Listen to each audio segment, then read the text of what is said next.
Formula 2 hit the track this weekend for the last time before Imola in the middle of May. They saw two different winners in the sprint and the feature race, Isaac Hadjar taking one, although should he have had two. Roman Stanek and Isaac Hadjar were victors this weekend, but Isaac Hadjar will feel like he should have two. A big accident off the starting grid in the sprint race saw Isaac Hadjar be given a time penalty, which cost him the win in the sprint race. Shall we go and take a look at how qualifying went, then take a look into each race? So let's take a look now at the qualifying results. Dennis Hadjar put his MP Motorsport car into pole position. Kimi Antonelli found himself on the front row of the grid for the first time since joining Formula 2 this season. Richard Verschoor had a very decent qualifying session, finishing in P3. Kushmini in P4, and the championship leader Zane Maloney found himself in P5. Paul Aron has shown that he is very capable since being dropped by Mercedes. He is in P6 in the high-tech. Pepe Marti found himself in P7. Isaac Hadjar, the eventual winner of the feature race, was in P8. Gabriel Bortoletto, P9. And Roman Stanek in P10. Zach O'Sullivan, P11. Ritomo Miata, P12. Carlo Pinto in P13. Joshua Dirksen put himself in P14. Taylor Barnard put himself in P15. And the Ferrari hero from last weekend, Oliver Bearman, really struggled this weekend. He had a few issues in qualifying, just couldn't quite get a lap together. He finds himself in P16. Villa Gomez put in P17. Enzo Fittipaldi in 18. Amory Cordial in 19. And Juan Manuel Correa right at the back of the grid.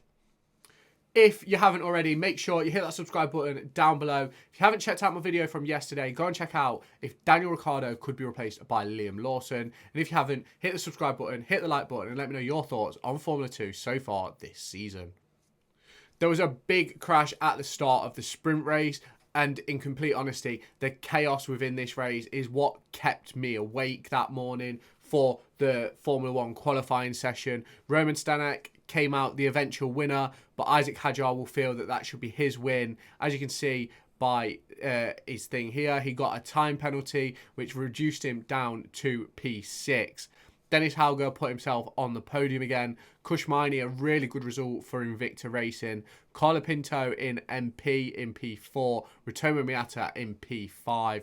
Zach O'Sullivan, Victor Martins and Jack Crawford are in 7, 8 and 9. Zane Maloney got himself into P10. Now, there was a really good set of racing going on during this race. There was a period where you had Kimi Antonelli, I think it was Verschoor, and a range of other drivers all together in the same pack, going 3 and 4 wide into some corners for about a lap, 2 laps. Eventually, Kimi Antonelli lost control of the car, spun into the gravel. It took out Verschoor.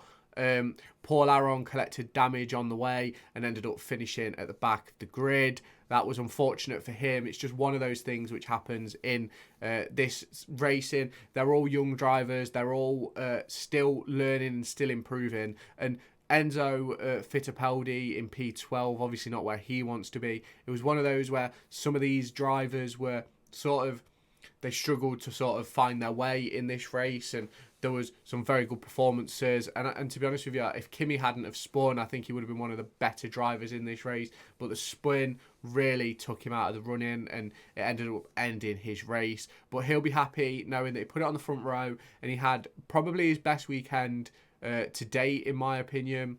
If we scroll a bit further down, obviously Ollie Bearman ended up finishing in P14.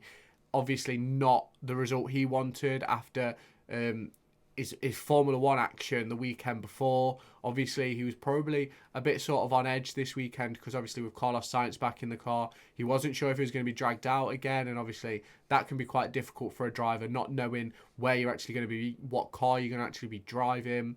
So, but unfortunately, he did finish in P14. But obviously, he did finish in P14. Obviously, very unfortunate for Paul Aron, who was having a really good race up until he got some front wing damage. Shall we now take a look into the feature race? Now, Isaac Hadjar made up for that time penalty which he got in the sprint race to finish by 4 seconds in the lead of Paul Aron in his Campos. Paul Aron, another great performance from him. I think I predicted this weekend in the preview that I thought Paul Aron would get on the podium. Zane Maloney, another fantastic drive from him. Kimi Antonelli is finding his feet in Formula 2 now. P4, he probably would have thought that he should have got on the podium, but he had a few little moments which put Zane Maloney into P3. Ritomo Miata had probably one of his best Formula 2 performances this weekend in P5 in both races. For sure in P6 was really good. Villa Gomez P7 really put in a really good number in that Van Amersfoort. And then obviously Victor Martins in P8. He isn't quite performing to the level I was expecting this season. I thought he'd be so much higher up the grid, but just doesn't seem to be finding his feet yet this season. Ollie Bearman finished in P9. Not brilliant from him, but he recovered slightly after his poor qualifying session. And obviously Jack Crawford rounds out the points in P10.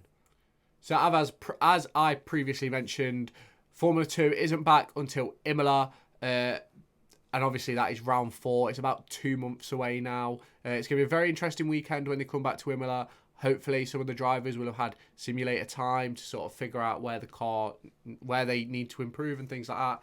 You may even see the likes of Oliver Bearman jumping into an F1 car. I know he's got 6 practice sessions with Haas this season.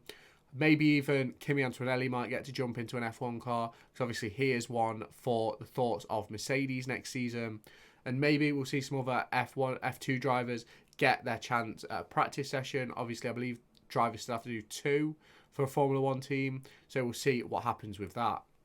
This Formula 2 weekend was a very interesting and intriguing one. Kimi Antonelli probably put in the best performance of his career in that feature race. Hopefully he can find himself on the podium at Imola. It's going to be really interesting to see how Oliver Bearman recovers from his poor performance this weekend. Obviously, you look at the driver's standings for Formula 2. Zane Maloney is leading the way, and he'll be looking to secure the championship this season. But is there going to be an option for a drive for him next season? This is the problem that is happening in Formula 2 recently. You've got drivers like Oliver Bearman, Kimi Antonelli being lined up for Formula 2 seats, even the likes of Victor Martins. But you've got Zane Maloney leading the championship. Is he going to be able to find his way into a seat? Obviously, he does have that agreement with Sauber. He is their junior driver. So it's going to be really interesting to see how that is coped with if he does win the title. Obviously, Sauber aren't hitting the heights that they expected to hit in Formula 1. You've got Valtteri Bottas and Guan Yu Zhou not quite performing to the standard necessary. The team are struggling with pit stops. Is Zane Maloney going to be able to go into that team that's sort of got some operational problems? I personally don't think that would be a good decision, but we'll see what happens as the season progresses. There is still a fair few rounds of this Formula 2 season campaign to go. It doesn't end all the way until Abu Dhabi, so keep your eyes peeled for that, and keep your eyes peeled for all my Formula 2 and Formula 1 content. If you haven't done so already, hit that like button down below. Let me know your thoughts on the Formula 1 2 season so far down in the comments. Hit the subscribe button, and I'll catch you in the next video. Make sure to go and find me on TikTok, pictured here, and Twitter, pictured here. These are the places where I'll keep you all up to date with all my upcoming videos and my thoughts and feelings around the Formula 1 and football weekend.